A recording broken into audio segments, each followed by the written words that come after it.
Around 700 jobs are at stake in Tiffin and Bowling Green following an alleged fraud scheme at an Ohio-based auto parts manufacturer. The company, First Brands Group, runs both of those Toledo molding and die shops. Jack Crum is following this story. Jack, what's the timetable for these closures? Kaylee, those 700 jobs could be eliminated on April 30th. That's when WARN, or the Worker Adjustment and Retraining Notification Act, period ends. This means First Brands has until April 30th to sell or transfer ownership to save the plants and ultimately those jobs. We have some time, but I do think it's very crucial. It's a crucial moment.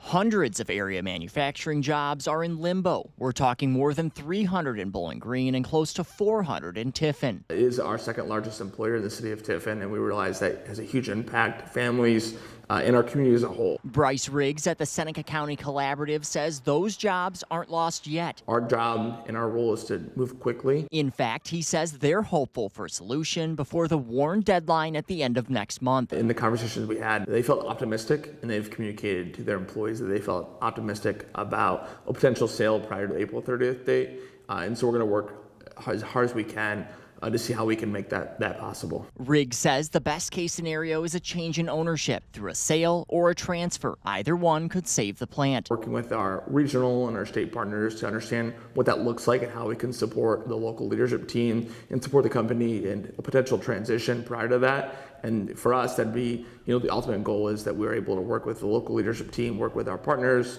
to try to find a way to retain those 407 jobs here locally in Seneca County. But Riggs says if they lose the Tiffin plant, they'll be ready to give displaced workers the tools and support they need. There's a huge need for jobs locally and through the region, so we're able to take those jobs and help get them back on their feet.